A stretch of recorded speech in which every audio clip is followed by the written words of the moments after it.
Yuuna is already waiting for me at the library. A tablet with the SBA logo is clutched in her hand.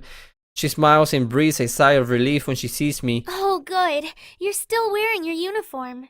I forgot to tell you yesterday to wear it, and remembered too late to text you. Oh, I was so preoccupied on what I would say today that I forgot to think about what I wear. No worries. I hope my voice sounds more confident than I feel. Yuuna notices the waver in my voice. She places a hand on my shoulder. The heat of her hand soothes my nerves and I relax a little bit. Okay, well, are you ready to go? Yeah. She starts towards the bus stop when I stop her. I can drive us. Her cheeks turn pink, but she grins widely. I'm immediately reminded of how her face lit up the last time she saw my bike. That would be great. Yeah, I lead her to my bike and we both hop on with ease. Ooh. Once she's settled, we speed off. Yuuna directs me where to go and eventually tells me to park in front of an impressive building. It's narrow but shoots straight into the sky, cutting through the clouds. Damn, what's one tall building then? Are they gonna show it? I guess not. As we walk in, a perky receptionist greets us from behind her desk. Welcome to Warptech Corporation. How may I help you? You can help me with your number. You know, I'm not gonna flirt with this lady in front of Yuuna. I actually like Yuuna. Yuuna steps forward. I'm Yuuna Misaki from Ace Academy's SBA. We have an appointment with Mr. Takeda. The receptionist smiles and gestures to the empty chairs. Of course. If you'll please take a seat, he'll be with you shortly. As soon as we take our seats, the receptionist types a rapid sequence into her computer, then drags the document from her monitor onto her tablet and disappears into a hall in the back. I glance at Yuuna. She's meticulously going over her notes. Are you nervous by any chance? She thinks for a minute. Not as much as I thought I'd be. Are you? I'm either really nervous or really hungry. Nobody can resist these pearly whites. Nerves are like feelings, they don't exist. Yeah, let's see. No, there's no point in being nervous. I guess not, but it's not something that's easy to control. Perhaps that's true for some, but not for me. She glances skeptically at me. She's doubting me. The receptionist comes back and gestures for us to follow her. Her ponytail bounces behind her as she walks briskly down the hall and directs us into a spacious office.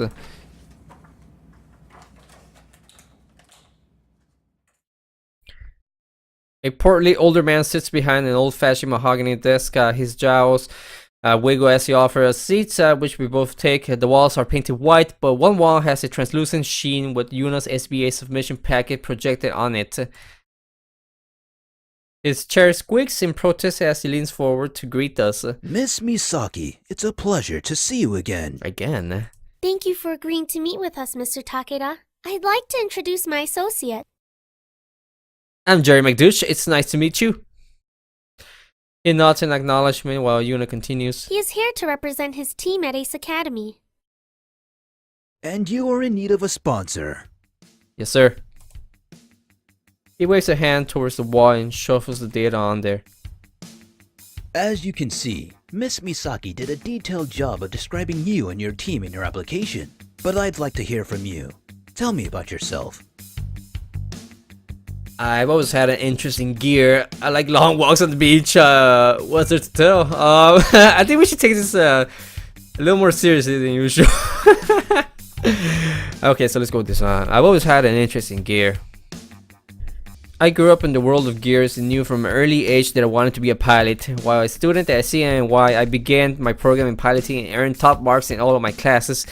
I recently transferred and tested into the pilot program at Ace Academy, where I'm pursuing my degree in piloting. As a transfer student, that's not an easy program to test into. He sounds impressed. Tell me, out of all your other options, why did you choose Warptech Corporation? I didn't. Ah man, it's all about the money. You're the best around. Let's kiss their asses. Let's go with that. You're the best around. That's how you gotta approach an interview. You gotta kiss their asses. Unfortunately, that's how the world works. It was an easy decision. Warptech Corporation sets the standard for gear weaponry. I read about your latest announcement of the advancement in particle technology. Some output on beam weaponry while reducing core usage by 15%. And none of your competitors have made a breakthrough like that yet. There has also been some controversy over that release. Some are saying using the new technology will affect the longevity of a weapon, but there's no proof of that yet. I prefer to see evidence than believe rumors. He nods. I think he likes what I'm saying so far. It's refreshing to see a young person keeping up to date with the latest releases. I think I detect a hint of approval in his voice. Okay, and why should Warptech Corporation choose you? In other words, what sets you apart from the competition? What a breath of fresh air. My team is half woman. I'm international. Yeah, my team is half woman. Nah, let's go with this one. As a new team, we aren't so set in our ways that we stifle creativity. We're not afraid to try new strategies we think will benefit the team, and we're receptive to feedback. That said, we're also acutely aware of our abilities. We work well together because we are so upfront with each other, not only about our strengths, but also about our weaknesses, and we use that knowledge to our advantage. I sneak a peek at Yuuna, who looks pleased. Mr. Takeda seems to appreciate my answer as well. Well, I think I've heard enough for now. Miss Misaki, do you have a copy of your team's qualifier transcripts? Yes, of course. She flips on her tablet and flicks a document onto the projector wall. The interview seems to be going well. I glance at Yuuna, who smiles encouragingly at me. Mr. Takeda takes a quick glance at the file and frowns. Your team is only ranked 21? Yes, sir. Is that going to be a problem? He sighs and turns off the projection. Uh-oh. You seem generally passionate about your team and your studies, and perhaps if the circumstances were different, we would consider your candidacy. Unfortunately, Warptech only accepts teams who are ranked within the top 10 from Ace Academy. As I'm still processing the rejection, Yuuna protests on my behalf. Mr. Takeda, couldn't you make an exception? You said yourself that if rank weren't a factor, his team would be a strong candidate. A representation by you would make a significant difference in their growth and development, and their success reflects positively on you and your company. I'm sorry, Miss Misaki. I do believe with skills like his, he will find a sponsor. Just not with us. Won't you even give him a chance? Miss Misaki, I'm sure you understand the image that we have built and what would happen to that image if we stop recruiting from the top 10. I thank you very much for your interest in us and wish you the best of luck in your future endeavors. His voice has a hard edge of finality. He gestures towards the door and then returns his attention to his desk. Oh, why did we kiss his ass? Ah! Oh, pretense has dropped. Yuuna storms out of the office while I follow calmly behind. Disappointment makes my feet feel heavy. After we leave the building, Yuuna whirls to face me. What? A hypocrite! How can his company promote taking risks when he won't take any himself? I know, right? How dare he? I'm sorry you had to go through that. It's okay.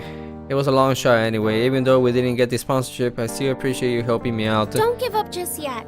I will get you a sponsor. I'm not sure how far positive thinking will get us. Leaving less to the imagination might work out in our favor. Let's be realistic here.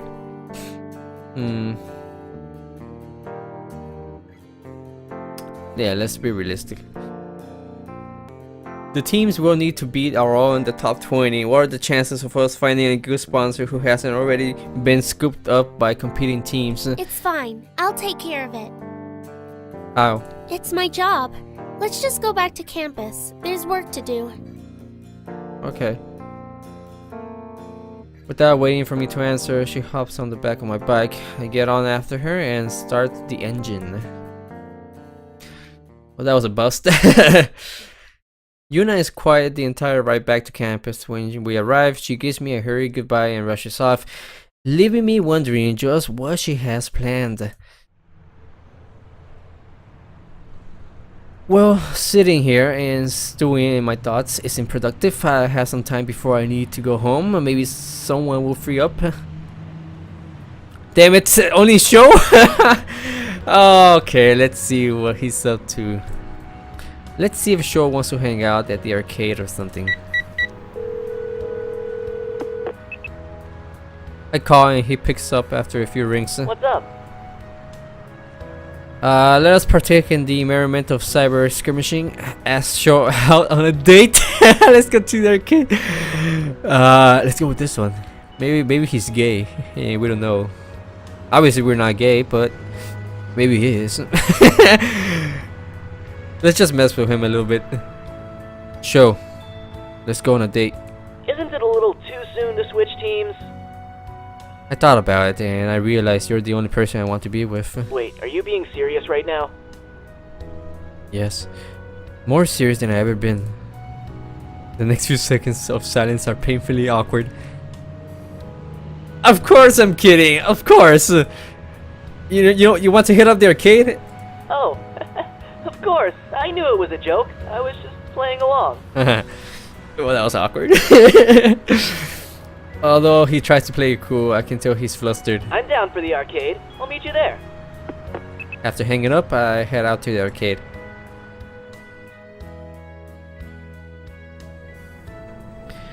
As I enter the building, I spot Show waving at me. As soon as I join him, he leads me deeper into the arcade. Where are we going? To a game which will showcase our skills. But the gear simulators are the other way. Not those skills. Show stops in front of a shooting game and pulls a gun out of the holster. Shall we see who the better marksman is? The game has inbuilt sensors, so we can duck to the side to take cover or peek out and the game will read that movement. It's a team-based game, but it sounds like Show wants to turn it into a competition. How about we work together instead? Oh, you're on. How about we raise the stakes? I like the sound of that. What were you thinking? Loser buys the winner lunch for a whole week. I never took you for a gambling man. It keeps things spicy. I'm feeling lucky. It's not gambling where the results are already known. It isn't gambling if I know I'm going to win. Oh, well, let's see how confident you are after this. We throw a couple of tokens into the machine. Once the game loads, we jump straight into the action. Show takes the lead and leads us straight into an enemy encampment. You're falling behind, brosip. Ah! A large wave of enemies spawn on Show's side. Ah, crap, I'm pinned. Give me some cover. Nope. My character dives for cover. Every man for himself. You can't abandon another brosif. There's a week of free lunch riding on this. No! Show screen flashes. Game over. Head to rotate. I merely smirk. Once it seems the coast is clear, I peek out from my hiding spot and get wrecked by an enemy sniper. Game over. Karma! I shrug. At least I still get free food. No, sir. Don't you see game over across your screen? We'll cheat on our bet. Nope. The deal was the loser pays for the winner. We're both losers. I guess technically speaking that's true. After our shooting match, we head for the gear simulators. Aw, no way! There's a long line which snakes around some of the other gaming stations. Well, I guess I should have expected this. Why are there so many people? It's because of the new update to the simulators. Update? The arcade has new prototype weapons by Eludian Enterprises installed into the sim. Huh, I wonder what kind of weapons. Not sure, but I can't wait to find out. You're pretty excited about this.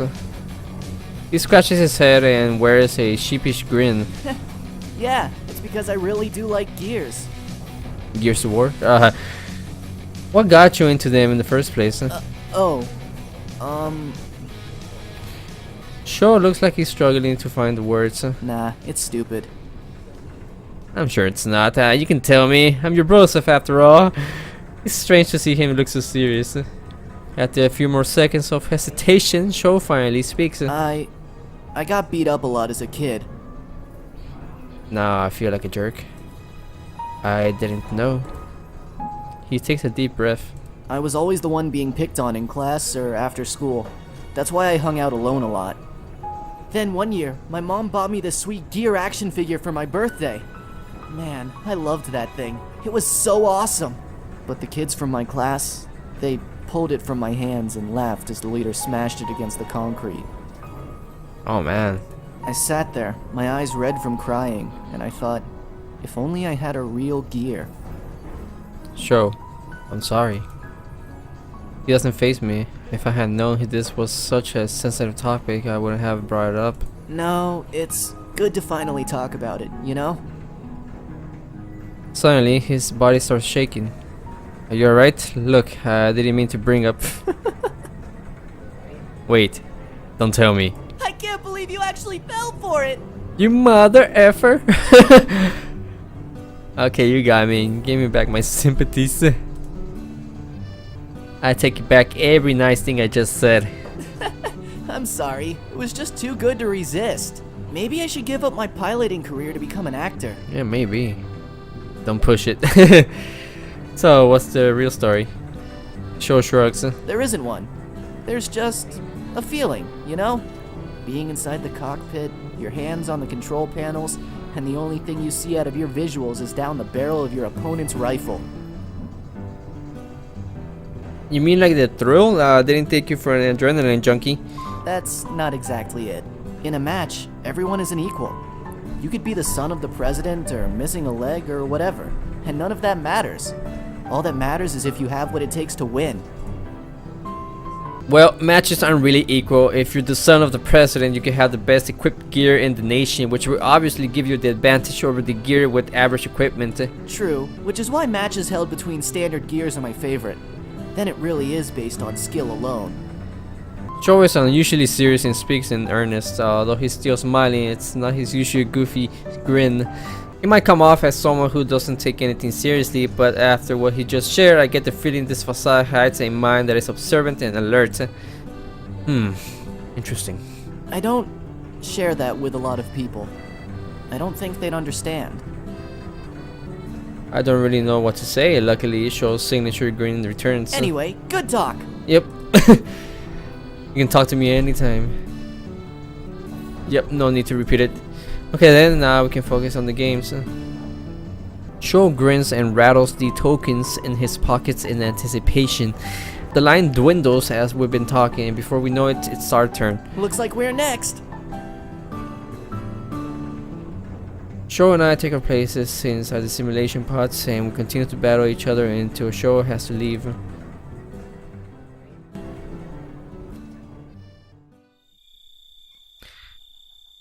I'm in a happier mood when I arrive home.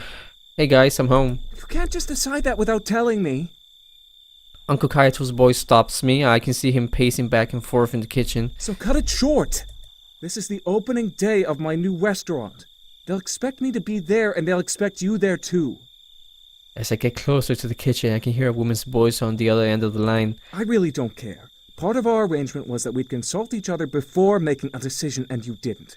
So how you're supposed to be in two places at once really isn't my problem. A flurry of muffled words on the line has Kaito frowning deeper and deeper. Don't forget, we are still married. We promised to do whatever it took to make sure nothing interfered with our careers. Well, if you don't show up, then that will certainly interfere with my career. Married? Is he talking to Auntie Yuki? There's a pause. I think I hear her say, "I'll see what I can do," and hang up. Uncle Kaito slams the phone onto the table and then falls into a chair and holds his head in his hand.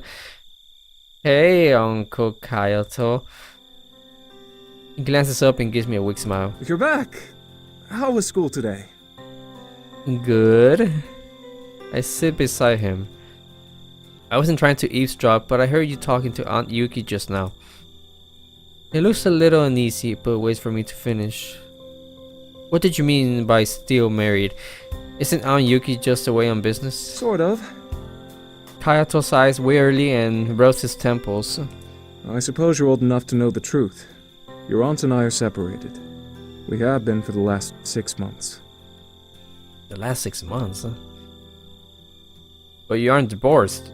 No, How come we didn't know we're your family? we had to keep it quiet. Divorce is viewed differently here in Japan. It's not as common as in the States, and Yuki and I don't want our personal issues to interfere with our careers. I remember the stories Mom told me about how difficult it was when she and Dad first got married. She couldn't have stayed in Japan even if she wanted to. If you two are just separate, does that mean Yuki is here in Isokase? Yes, You shouldn't have lied. Does that mean I get to see her? I get it. Just drop it. I get it. I know Japan has stricter rules on family and what's proper, so I don't blame you for keeping this a secret from us. Kaito grins in relief. you don't know how much that means to me, kid. Are you going to tell Nikki? He thinks before responding. Yes, I will. Do you think she will be angry you lied? Nikki has always been more sensitive than I. He shrugs. Maybe. But I think she's mature enough to understand why we did it. Yeah, it must be exhausting hiding it from everyone. It has been. What did Aunt Yoki say when you told her we were living with you? Well, about that. Kayato trails off and refuses to meet my eyes. She doesn't know we're here, does she? No. Were you planning on telling her? Of course. I just haven't gotten around to it yet. I nod. Uncle Kaito doesn't share anymore, but I can't stop myself from asking. Since we're talking about it now, what happened between you two? Besides, Yuki was ready to have kids, and I wasn't. We discussed the possibility of having children when we first got married, and I kept pushing it back. I wanted to focus on my career, and for a while, so did she. But you know how women are. At some point, their biological clock starts ticking. She didn't want to wait anymore. but you still weren't ready? No. After that huge argument, we started to drive each other crazy. I became acutely aware of all those small things Yuki did that I hated. We fought all the time, and at some point, we agreed that this wasn't working anymore. And that's how it's been for the last 6 months until we can figure out a more permanent solution. Hey, it's kind of funny that even though you weren't ready for kids, you ended up with them anyway. He grins. You guys don't count. You practically take care of yourselves. I'm just here to provide the roof.